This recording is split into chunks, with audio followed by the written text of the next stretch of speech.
खुलुमबाय फुंबिलिनि गोजोन हामलायनाय जासिबाय बाक्सा गेलफेजारनिफ्राय फोसावजानाय बड'लेण्ड खौराङाव नोंथांखौ बरायबाय दिनैनि रादाबखौ फरायदों आं रामेन बर'आ दिनैनि गाहाय रादाबफोराव दङ मैया क'क्राझारनि जांख्रिथाय फोथाराव एबसुनि सुबुं गोमा सोमावसारनाया जानानै थाङो चिरां जिल्लानि निसिमा बाथौ गौथुमनि बोसोरसालिया जुथुमा अदालगुरिनि मागनसुबा गामियाव थंला दखरा एबसुनि फरायसा सांग्रांथि मेल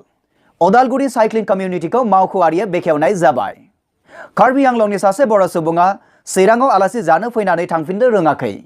बाक्सा जिल्लानि सिङाव थानाय रुपहि कलेजाव सेन्ट्रेल UPPL युथ राजखान्थि आनजादनि थामथि बोसोरसालिया जुथुमा खुंफुंनो थाखाय रायदाव आफाद दानाय जादों। नोंथाङा नायगासिनो दङ बड'लेण्ड खौरां दानिया फैदो आबुं रादाबाव मैया क'क्राझारनि जांख्रिथाय फोथाराव एबसुनि सुबुं गोमा सोमावसारनाया जानानै थाङो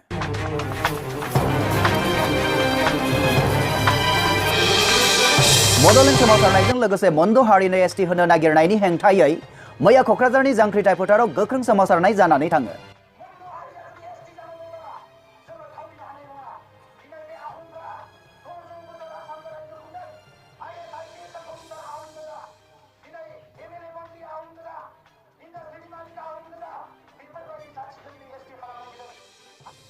एबसुनि आफादगिरि प्रमद बर' बिथाङा गोग्गोम बिबुंथिजों क'क्राझार नोगोरजों लोगोसे आसाम नाङैनो सोमावसारनायनि बांग्रिं मावहोयो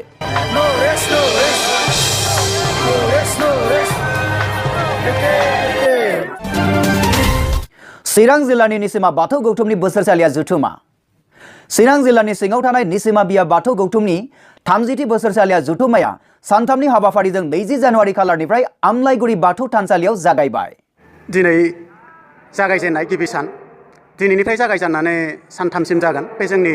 बोसोरसालिया जथुमाया लोगोसे गाबोननि समाव खेराइ फोरबोबो खुंनाय जागोन गाबोन फुंनि समाव फिरफिला बिरहोगोन लोगोसे गोथैसि बावगोन आरो मोनाबिलि समाव खेराइ फुनाय जागोन सेथि साननि हाबाफारि बायदियै निसिमा बिया लाइमोन बाथौ गौथुमनि बानजायनायाव मोनाबिलियाव लाइमोन थान्दै मेला समर सिंह औवारिनि मासिगिरि निल सामलायनायजों आरो मदाराम नार्जारिनि बेखेवनायजों जानानै थाङो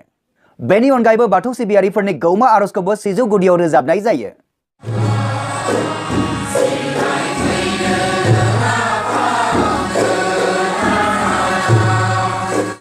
मोनथिनो मोननाय बादिब्ला हाबाफारिनि नैथि सान 21 जानुवारियाव खेराइ फोरबोखौबो गाजा गोमजायै खुंनाय जायो थामथि सान 22 खालाराव गेवलां मेलाव थांखि जानाय आलासि महरै जावलियास्रोम बसुमतारी बिथाङा नुजाथि फैगोन होनना जोंनिसिम खौरां दैथायहरदों चिरांनिफ्राय पन्दिप मुसाहारि बिथाङा अदालगुरिनि मागनसुबा गामियाव थंला दखरा एबसुनि फरायसा सांग्रांथि मेल अदालगुरि जिल्लानि सिङाव थानाय थंला मागनसुबा गामियाव फैबाय थानाय मेट्रिक आरो HS फाइनाल एग्जाम होगिरि फरायसाफोरखौ थंला दखरा एबसुआ खौरां लानो थांनाय खामानि मावलाङो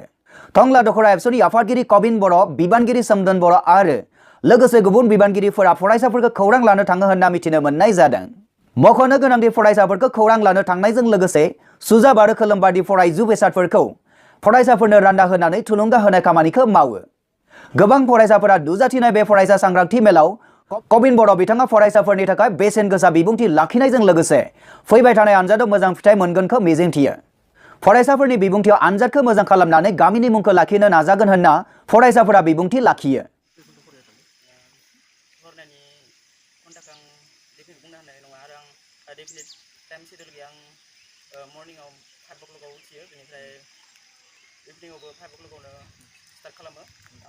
नुजाथिनाय गामिनि दैदेनगिरि जयराम बर'आबो गामिनि जौगानाय लाबोनांगोन होनना सुबुरुन होयो बे रादाबखौ 21 जानुवारि खालाराव जोंनिसिम दैथायहरदों थंला दखरा एबसुनिफ्राय कृष्णा बर' बिथाङा कार्बि आंलंनि सासे बर' सुबुङा चिराङाव आलासि जाफैनानै थांफिननो रोङाखै कार्बि आंलंनि थागिबि रबिचरन मुसाहारि होननाय सासे सुबुङा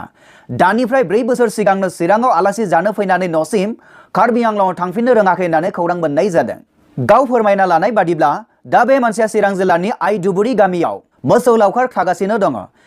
गावनि बाहागिनायाव आलासि जानो फैनाय बे सुबुङा न' फारसे थांफिननो रोङासै होननानै आन्दायनाय बे मानसिया फोरमायदों मोनथिनो मोननाय बादिब्ला बे मानसिनि न'आ कार्बि आंलं जिल्लानि सिङाव थानाय टांमेलां गामियाव बे सामुआव नुनाय सुबुंनि सोरबाफोर बाहागि बिथांमोना सिनायोब्ला 6900310537 जानबुं नम्बराव खौरां लानो हागोन बे रादाबखौ 27 जानुवारि खालाराव जोंनिसिम दैथायहरदों चिरांनिफ्राय खन्थाइ ब्रह्म बिथाङा अदालगुरि साइक्लिं कमिउनिटिखौ मावख'आरियै बेखेवनाय जाबाय। अदालगुरि साइक्लिं कमिउनिटिखौ मावख'आरियै बिष्णु राभा कृष्टि संघ गेलेग्रा फोथाराव थांनाय 20 जानुवारियाव एक्स एयारफोर्स मैन मुश्री विकास कुमार दास आरो वन इंडिया फेमिली मार्टनि एरिया सेल्स मैनेजर मुश्री मनोज गगৈ बिथांमोना बेखेवो फांसे बिफां फुलियाव दै लुनानै।